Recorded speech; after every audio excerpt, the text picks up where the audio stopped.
Hi, my name is Kenneth Gray. Today I'm doing a presentation on attitudes, emotion, and ethics, which is located in Chapter 4 of Organizational Behavior.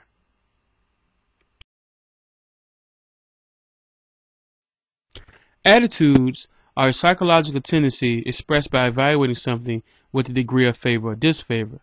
We have many attitudes towards many things such as our coworkers, our appearance, and politics. A person does not have an attitude until we respond to a person, thing, situation, or issue, which can be broken down into sections known as the ABC model, which is discussed in the next slide.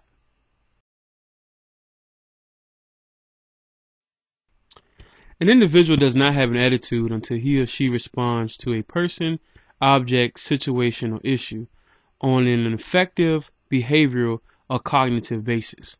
This is where the ABC model comes into play. The components of the ABC model consist of affect. Examples of affect is, I don't like my boss. Behavioral intent. Examples of that is, I don't want to transfer. Cognition. I feel my boss plays favorites at work. People normally prefer consistency between their attitudes and behavior. Anything that disrupts this consistency causes tension, which motivates individuals to either change their attitudes or their behavior to maintain consistency. The tension produced by a conflict between attitudes and behavior is cognitive dissonance.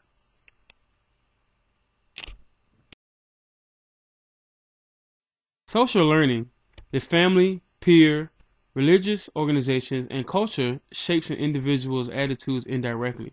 Children adopt certain attitudes when their parents reinforce attitudes they approve. This is evident from the fact that very young children express political preferences similar to those held by their parents.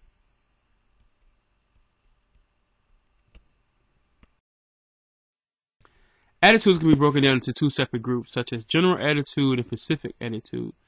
The more specific the attitude is, the stronger link is to behavior. The attitudes at work are important because it affects work behavior both directly and indirectly, which can affect turnover and time off.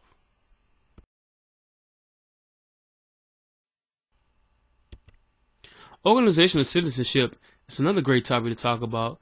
Behavior is above, beyond, and call of duty.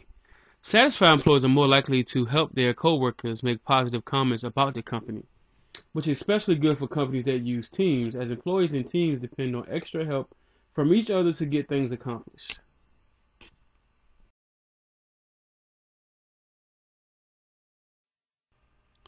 Workplace deviance is a behavior that is voluntary, attitude-driven, counterproductive behavior that violates organizational norms and causes some degree of harm to the organizational functioning.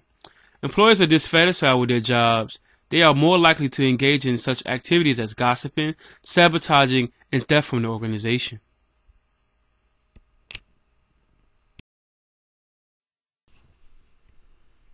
Organizational commitment is the strength of an individual's identification with the organization.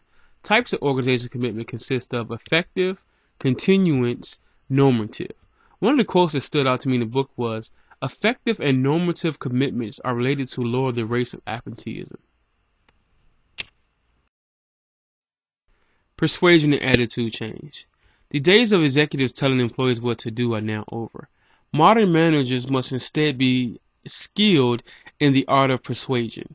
There are three main characteristics of persuasion that directly affect the process, such as source, target, and message. Cognitive routes to persuasion. Involvement determines which route of persuasion will be more effective. There are two routes, such as the central route and the peripheral route. And moods at work. As you can see in the picture, there are different emotions that people display in the workplace. Emotions, i.e. anger, joy, pride, and hostility, are short-lived, intense reactions to an event. Employees have to cope with both positive and negative events at work on a daily basis, and these events in turn lead to emotions. Values are the enduring beliefs that a specific mode of conduct or end state of existence is personally or socially preferable to an opposite or converse mode of conduct or end state of existence. There are three different values that are very important to this chapter: instrumental values, terminal values, and work values. The primary idea behind Machiavellianism is that manipulating others is the best way to achieve power. Cognitive moral development also affects ethical decisions. It's the process of moving through stages of maturity with regard of making ethical decisions.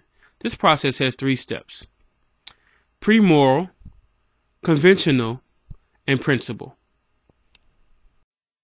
Once again, I would love to take the time to tell you thank you for taking the time to sit through my presentation. At this time, if they have any questions, please let me know.